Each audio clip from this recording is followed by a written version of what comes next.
You've been lied to about leadership and executive communication. You've been told that communication is a soft skill, something that you do after the strategy is set or after the plan is built.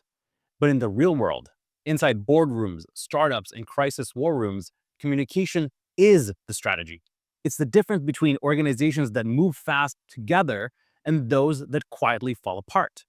And most leaders still treat communication as words and speech, but the best ones treat it as infrastructure.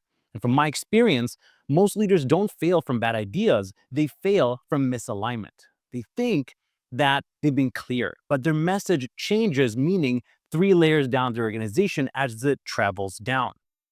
And what starts as a small misunderstanding becomes a massive gap in execution, culture, and trust. And you don't fix that with charisma. You fix it with systems. Now imagine leading a company where every message cascades cleanly from vision to execution, where people at every level know exactly what matters, how it connects to the bigger goal, and how to act on it. That's what happens when your communication stops being reactive and becomes engineered. When your words become the operating system of your organization. And that's what this series is designed to help you build. I'm Ben Rosner, and for the past 15 years, I've helped leaders from the military, Fortune 500 companies, the United Nations, and fast-growing startups to turn their complex strategy into clear communication that drives outcomes. And this is part one of a six-part mini-series on the executive communication system, which I've built to help you align your teams, inspire confidence, lead with clarity in the moments that matter most, and drive action at scale. And today, we start with the foundation: how to make alignment automatic. This is the cascade system: how to turn communication into consistency across every level of your organization. So let's get right into it. This is the cascade system. And today we're going to turn strategy into aligned action. And here's what I hear so often from leaders that I've worked with over the years. They'll tell me things like, Ben, I feel like I'm communicating clearly, but I'm not getting the results that I want. Or I repeat the same priorities week after week, but my team is executing in different directions. And I share my vision and our strategy, but somewhere between me and the frontline employees, that meaning gets lost.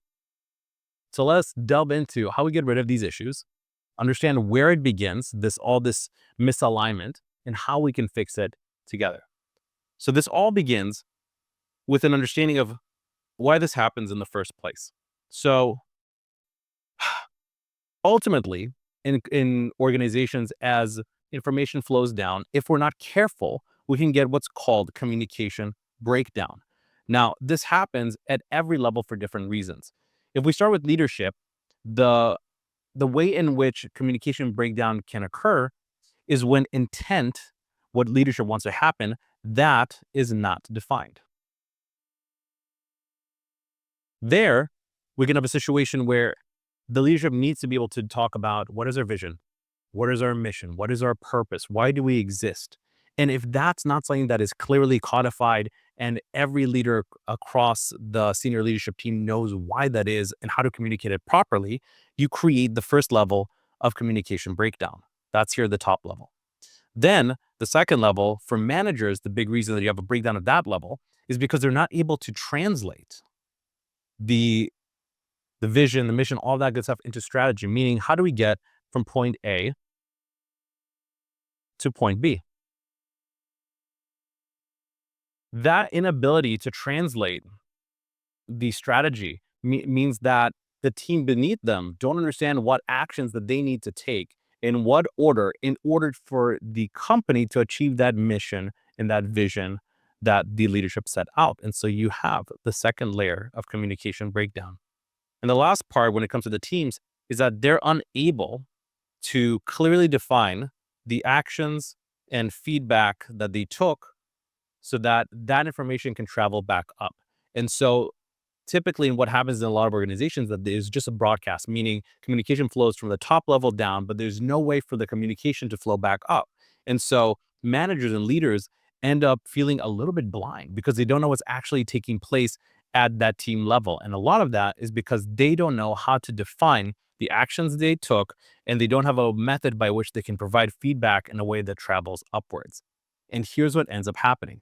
At least when it comes to the leadership and managers, when they communicate down to the teams, if they're using different words, it means we're going to get different actions. And if we have different actions from different people at the teams all over the company, well, guess what? Strategy's fucked. It's an unfortunate reality, but this is the price of misalignment. This is what it is that we need to fix.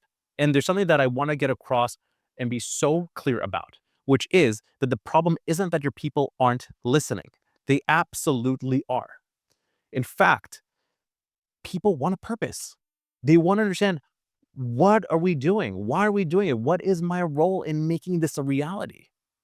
The best the best people, they don't just wake up for a paycheck. They also want to have some type of purpose. So if we understand that, if we agree on that, and we know that the problem is that people aren't listening, then we can understand that really the reason that the outcomes that you want aren't being hit is because there is no infrastructure for that message to flow down and for it to flow back up. And all of that has to do with the communication breakdown. So if that's the case, great. We know the core issue. We know how things get messed up from the top to the bottom, and vice versa. What do we need to do to start creating alignment? Here's what that looks like.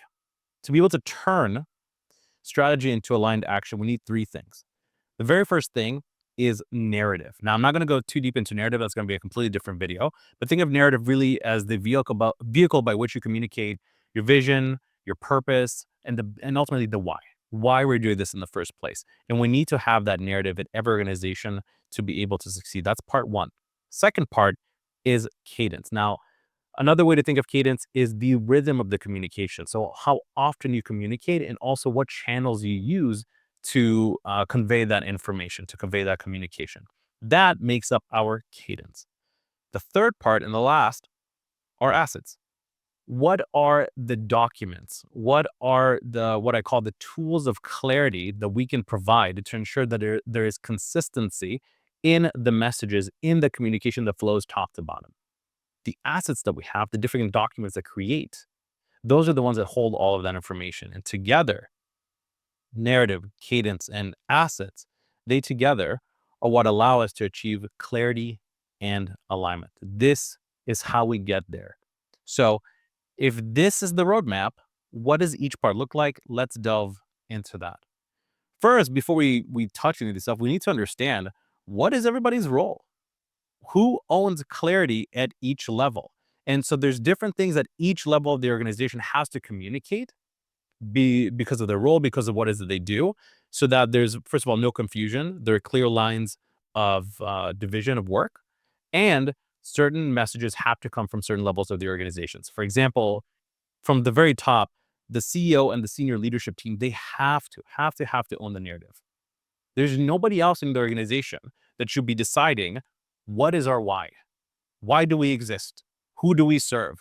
What kind of company do we want to be, and what impact do we want to have on the market? That has to come from the very senior leaders of the company. It is then incumbent upon the managers to take that vision, take that narrative, and they need to own a translation.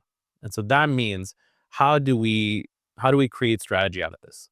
Well, like we talked about before, how do we get from point A to point B? That's up to the managers to be able to translate into actions that every team member can undertake.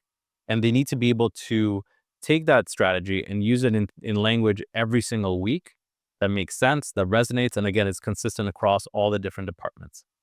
From there, and this is something that perhaps is not something you might have heard of before, but the teams, they need to own execution feedback.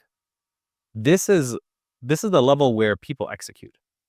They actually do the work. Okay, so managers tell me I have to do this to get here because we have a grand vision we need to achieve. Okay, well, as a team member, it is incumbent upon me to then say what's working, what's unclear, and what it is that we need to be able to fix. Because when I know what's unclear and what's not working, I can communicate that back up to the managers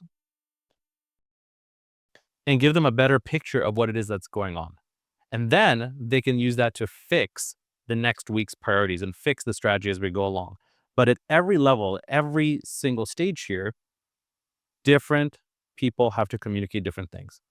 The senior leadership narrative, managers have to own the translation to strategy, and the teams have to be able to talk about the execution. And when you get this right, it's incredible because it's not speech, it's systems. And you're able to create a system by which you have clarity at scale at the entire company. And everybody has clear understanding of what it is that they need to do to achieve the bigger goals. And the outcomes are amazing.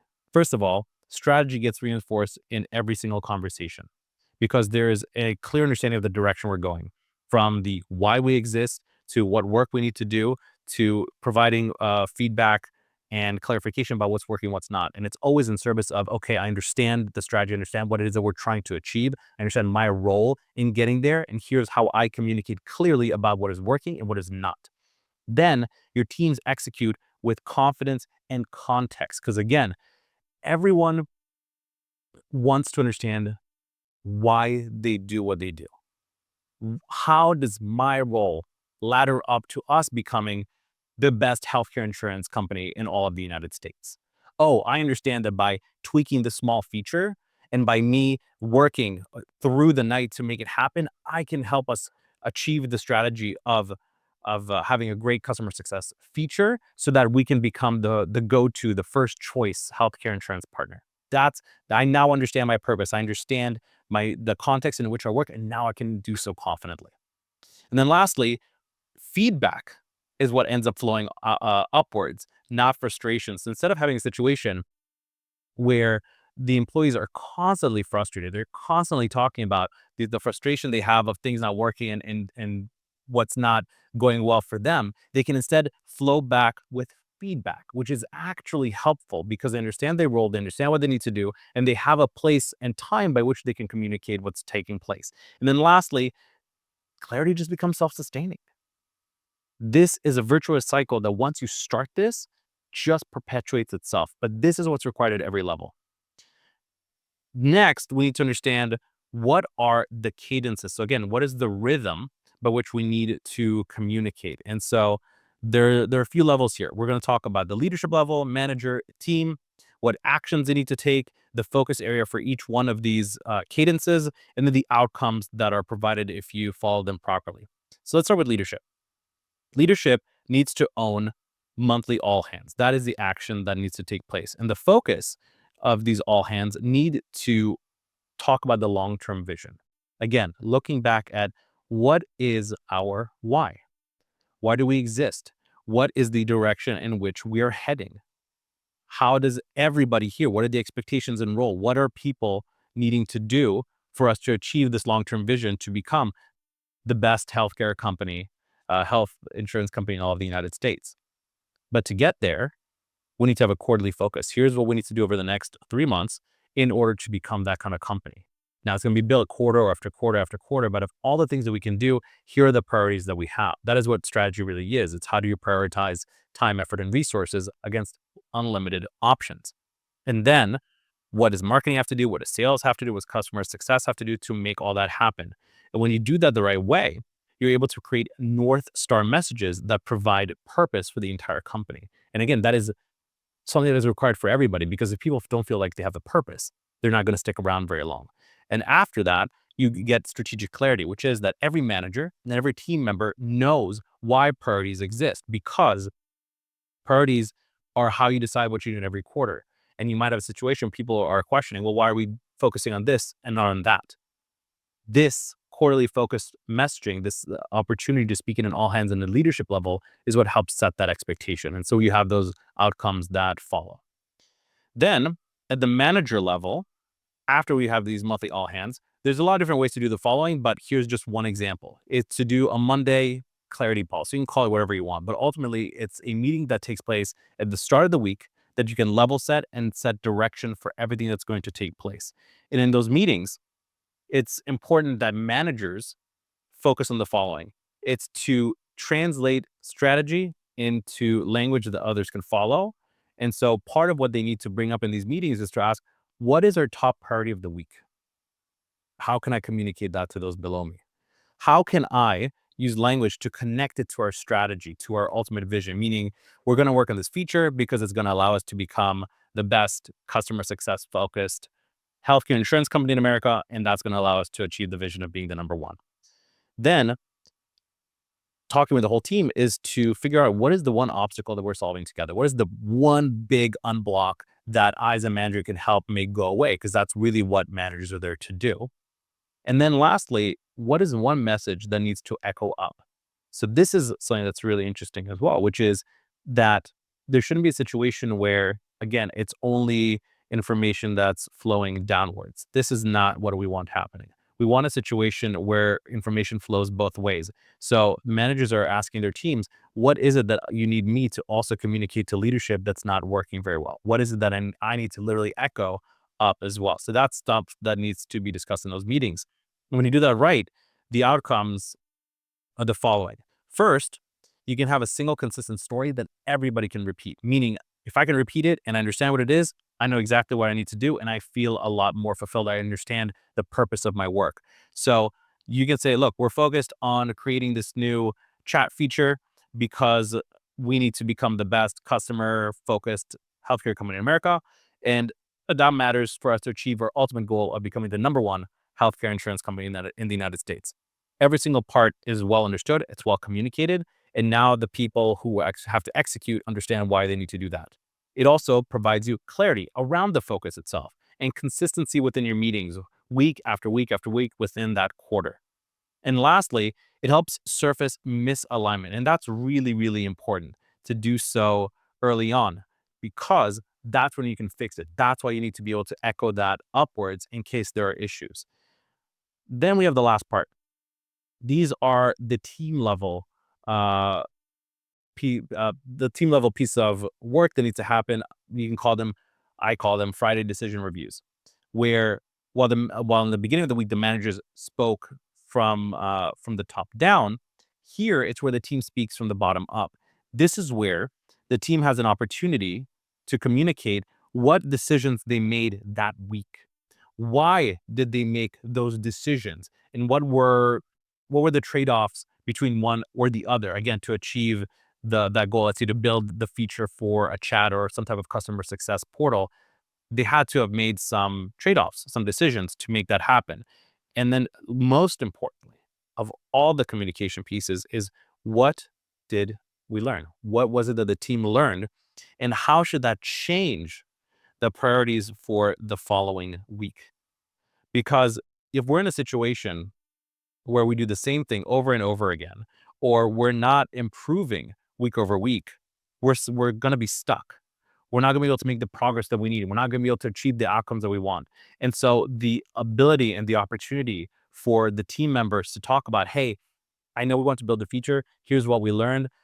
This didn't go as well as we thought, or here's what did work. Here's what didn't. I need you to understand as a manager.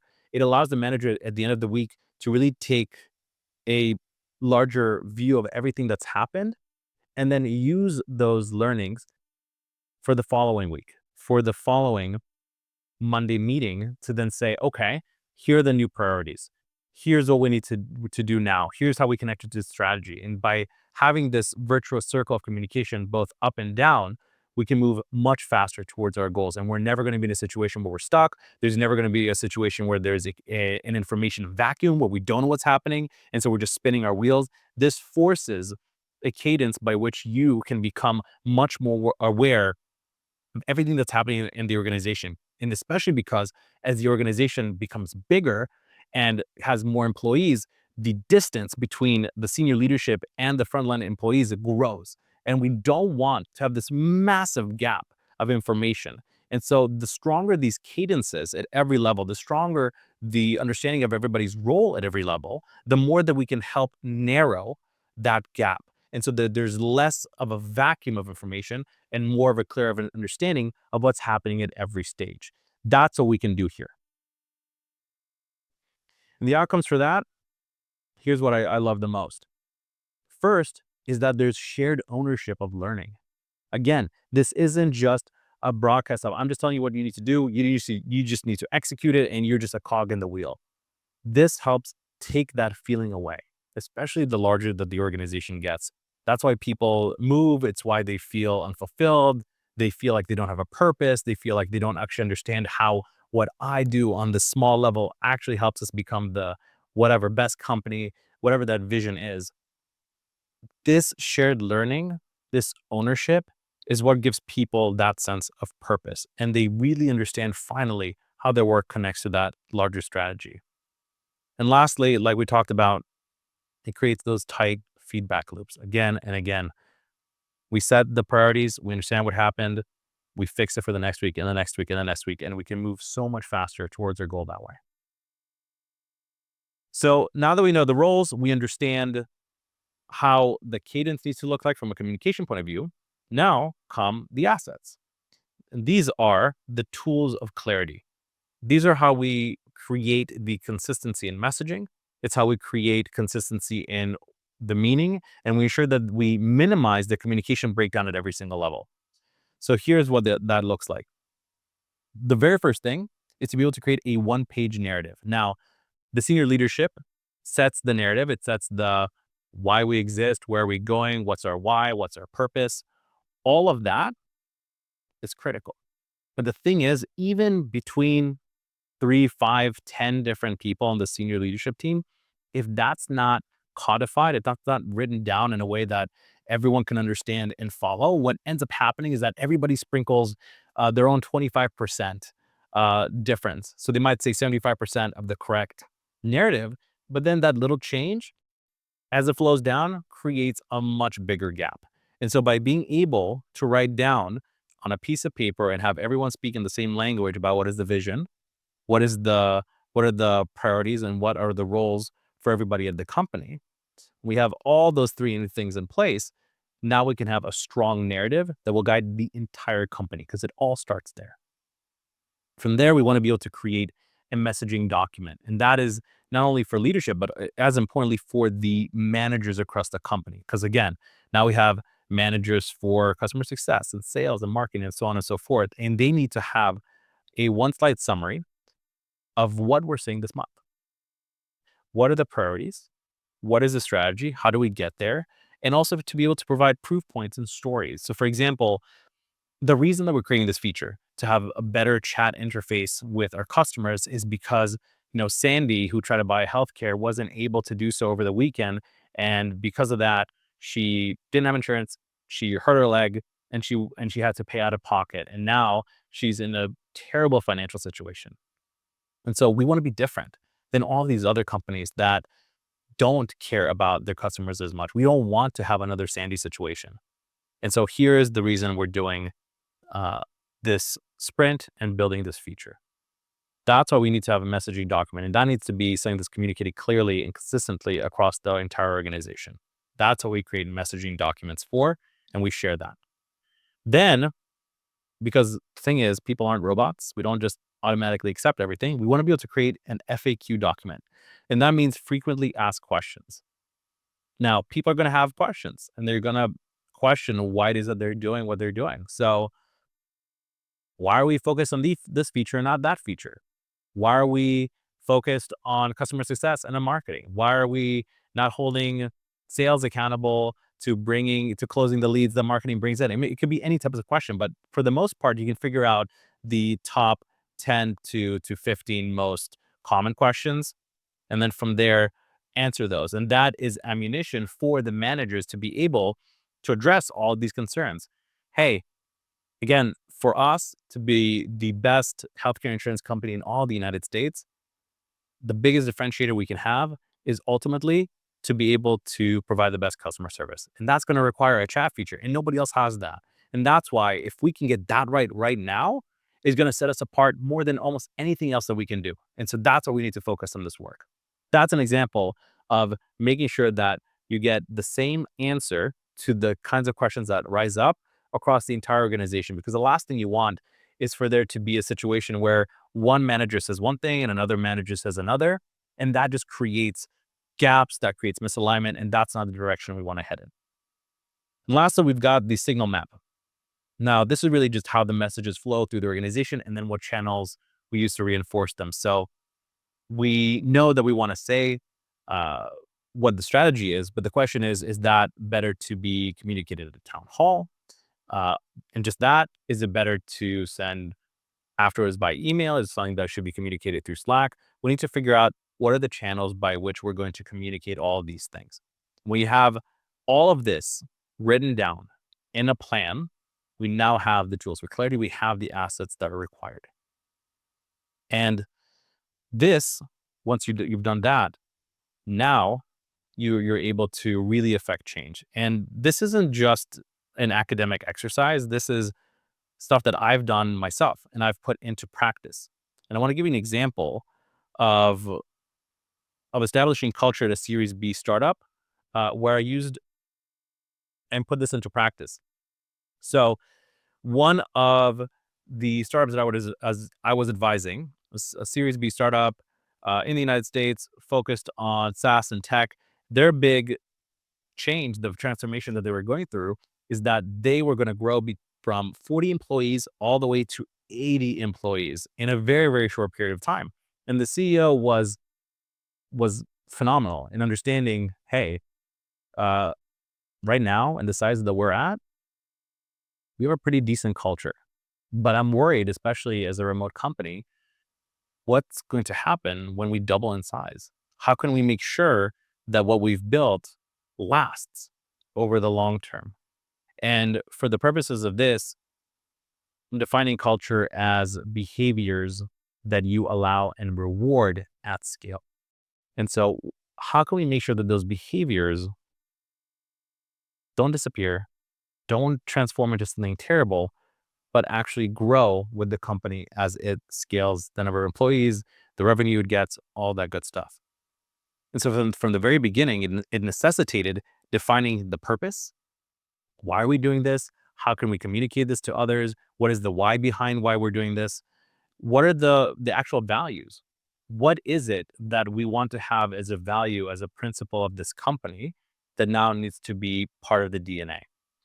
And then what are observable behaviors that people need to act? How is it that, especially if we define culture as behavior at scale, what are good behaviors? What are poor behaviors?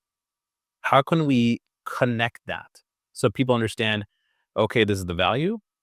Okay, this is an example of what it looks like in real life. Okay, this is how it connects to my paycheck. This is how it connects to my performance review. This is how it connects to my equity. All of that needed to be done.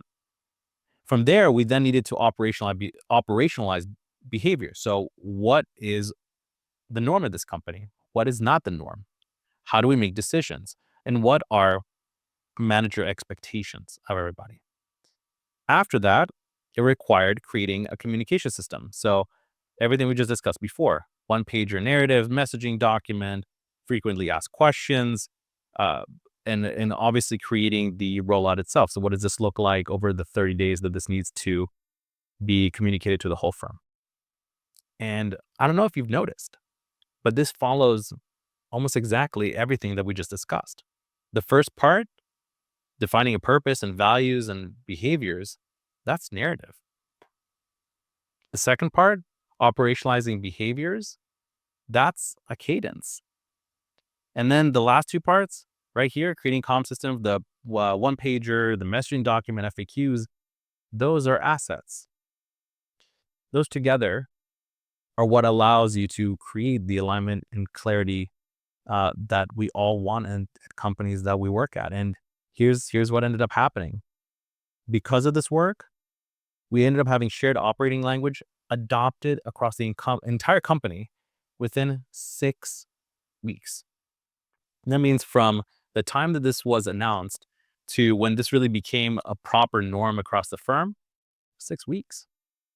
The consistency in manager communications led to fewer re-explainer meetings, meaning that we didn't have to have all these extra additional meetings or one-on-ones or one to small group of why are we doing this? Why is it important? What are the values? How does it work? Because there is such clarity in the communication itself, you didn't have to have a lot of these meetings.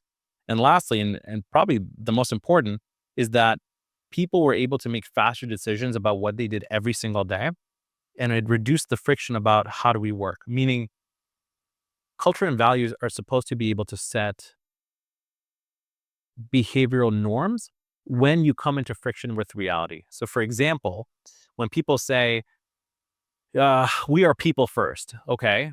When we say people first, do we mean customers? Do we mean employees? Which is it? Because if there's a situation where someone's on vacation, but a customer needs something urgently, which people come first? Is it the employee on vacation or the customer that needs some help?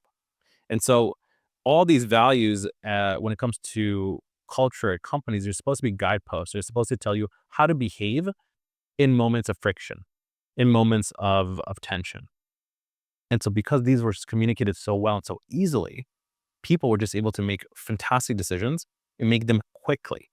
And so that's how you know that this stuff really worked and really came together. Now, here is what this entire system looks like when you piece it together. This is called the Cascade system. And it starts with the following. Just like we talked about at the beginning, we go from the flow of information to process to tactics. Okay. So here's what that looks like. If you recall in the beginning, we have to decide how information needs to flow. And that all starts with leadership communicating down to managers, and from there down to the teams. And after the teams, they need to be able to communicate back up.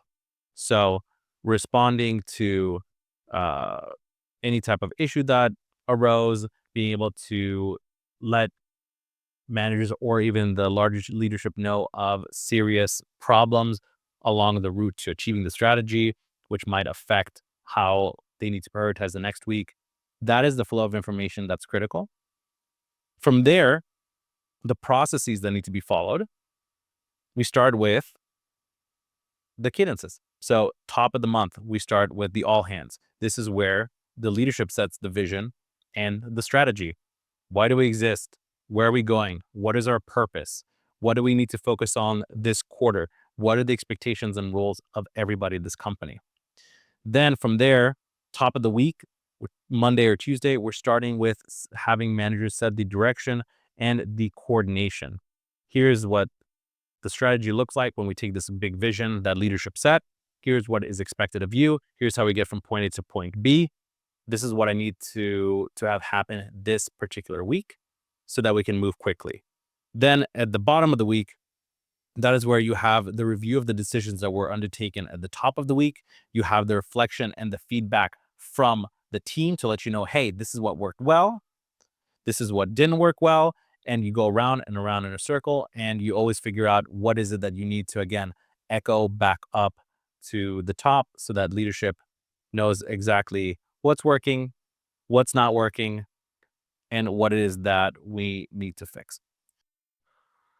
Then, with the last part, which are the tactics. What tactics do we need to follow to make this a reality? So, executives, their role, set the vision and narrative. Where are we going? Why are we doing? And the managers translate that to strategy. Teams, they need to execute and provide the feedback. Then we have to create the assets that allow us to convey that information across the entire company with true consistency. One-page narrative document. You have the messaging doc with the stories, the anecdotes, the proof points, the frequently asked questions document so that there's consistency in the response to questions, but also making sure that everyone feels heard and that they know that the concerns are addressed properly. And then the signal map, which is what are the channels and ways by which we communicate all this information and where should we be doing so? And then deciding on the cadence, all hands, clarity, pulse, decision review, uh, monthly, weekly. And when you put all of this together, this is the system by which we can eliminate misalignment. This is the system by which we finally create the clarity that everybody wants. This is the way by which we move faster towards our goals so that we can achieve all of those outcomes that we want. It all starts with understanding how do we take information, make sure there's no communication breakdown, how information needs to flow up and down in the organization. What are the cadences, the ways in which we have places to undertake that communication? What everyone at each level needs to communicate in those places? What are the assets we have to ensure consistency? And when you put all that together, that is how you achieve the clarity that you want. And so this is again, this is part one of a series. I'm going to put the next video, which is the echo audit. And the echo audit is the way by which we measure how well these messages that we're conveying, how well they were actually received, how well they actually seep through the entire organization to figure out what it is that we need to improve on, where things are weak, and how we can do better. So ultimately, we can get to those desired outcomes. And so I hope you found value in all of this today. Appreciate you tuning in. And until next time, keep leading with clarity.